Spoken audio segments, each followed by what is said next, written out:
Salut à tous. Comme je disais dans le short similaire à cette vidéo, le 640 T1, donc euh,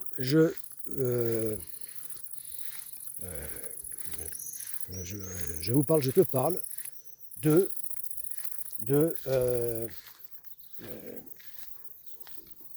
eh bien, une idée qui m'est venue grâce à ces bambous, en devant m'occuper de ces foutus bambous. Euh, donc, il m'est venu l'idée donc de les utiliser pour faire la, la maquette, hein, la représentation à l'échelle grandeur nature, c'est-à-dire l'échelle 1 sur 1 du gréement alternatif de Godesarc-On. Voilà. Bon, c'est une idée qui... bon, bien, je suis resté sur cette ligne hein, depuis quelques années déjà, sur cette idée. Et qui va donc sûrement aboutir, puisque c'est la plus adéquate aux nécessités de ce petit voilier océanique en construction. Voilà. Voilà, grâce à leur grande taille, eh bien, ces bambous,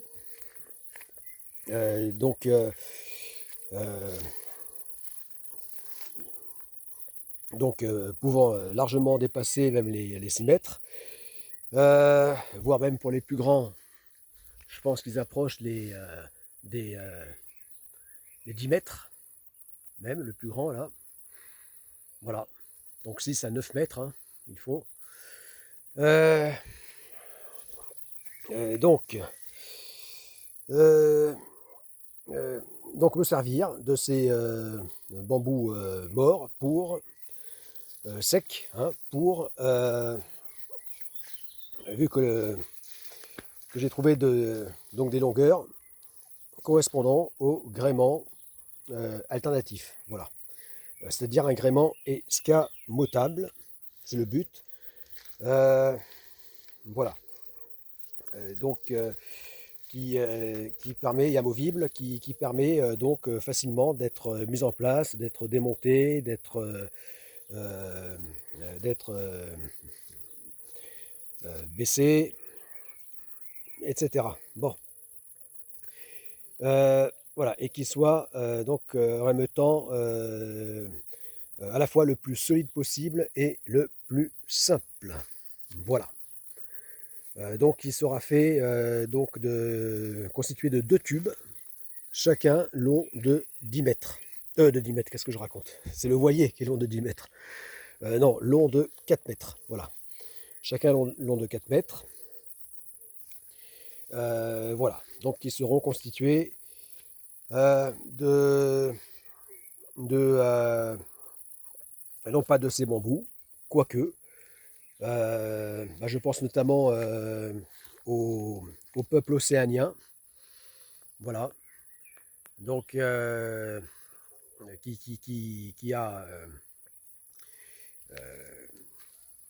donc le peuple océanien hein, carrément, qui s'est développé à travers l'Océanie, à travers le Pacifique, hein, qui fait à lui seul quasiment la moitié du globe, on peut ainsi dire, à la moitié du globe, et qui donc ont su naviguer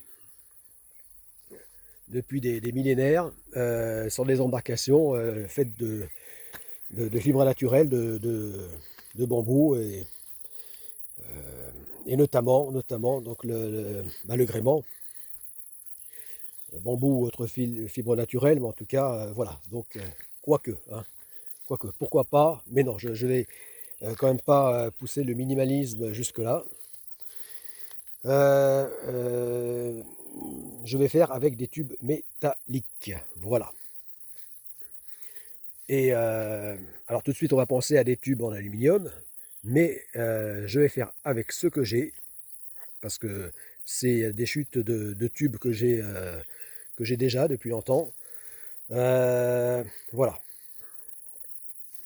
voilà. Donc, bah, comme ça m'évitera d'en acheter, voilà, ou de passer du temps à en trouver, etc. Bon.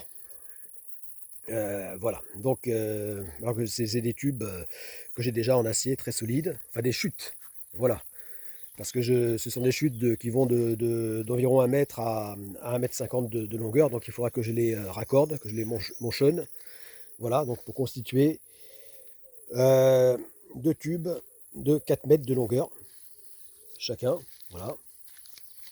Hein, ici comme ça, là on peut 1, 2, 3, 4, voilà, bien vérifier que ça fasse 4 mètres. Bon, je dirais pas comme ça, mais ça va vite, les mètres. Bon, donc, donc voilà l'idée. Donc, alors évidemment, c'est très très court, 4 mètres. C'est même pour ainsi dire insignifiant par rapport euh, euh, au mât donc normalement prévu par l'architecte de ces plans. Architecte naval, donc le mât devrait mesurer normalement 12 mètres 20, voilà, pour une coque allant de longueur de coque de 9 mètres 80 à 10 mètres 55, voilà. Euh, voilà, bon, donc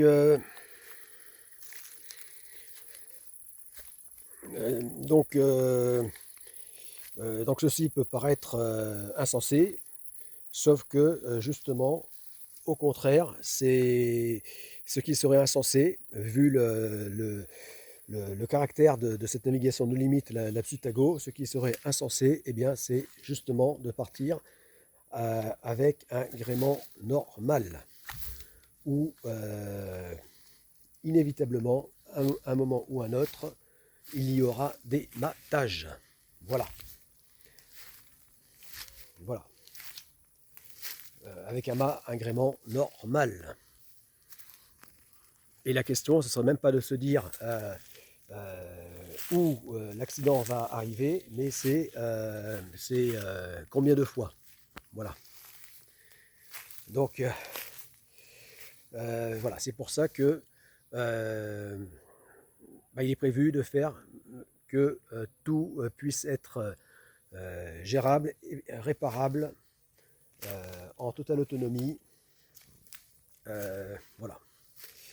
Loin de tout. Voilà, donc c'est pour ça que j'opte pour un gréement, voilà, pour finalement un gréement de fortune, mais qui serait permanent. Voilà. Mais respectant quand même le plan de voilure de base. Voilà. Voilà, c'est-à-dire que, alors cette perche qu'il a correspond justement à la ligne de flottaison. Voilà. Là, on a une idée de où se trouve la ligne de flottaison. Voilà. Et là, je dirais même à pleine charge. Voilà, quand il sera à 9 tonnes. Voilà. Bon. Alors, donc le mât sera implanté ici. Donc à l'emplacement normal qui est prévu du mât. Voilà, c'est-à-dire à ce couple-là. Voilà. La membrure, là le barreau de pont. Voilà, donc à ce niveau-là. Voilà. Et donc, comme ces bambous que l'on voit là, eh bien, qui font aussi à peu près 4 mètres, voilà, eh bien, euh, il sera donc posé ici, non pas en appui sur le pont, mais, mais là, sur le roof, voilà, voilà, sur le roof.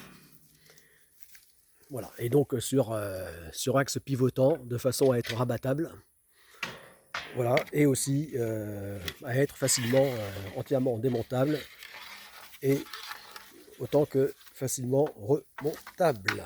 Voilà, voilà.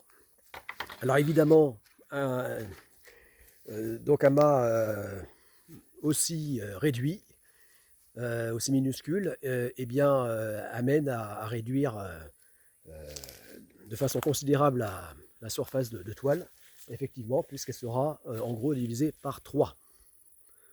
Voilà.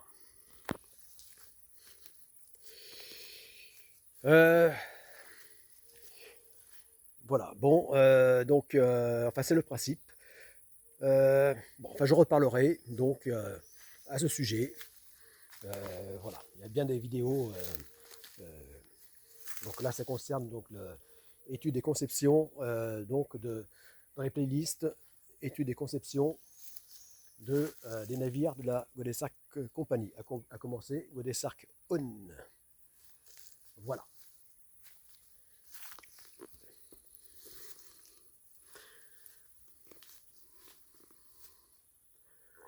Voilà, donc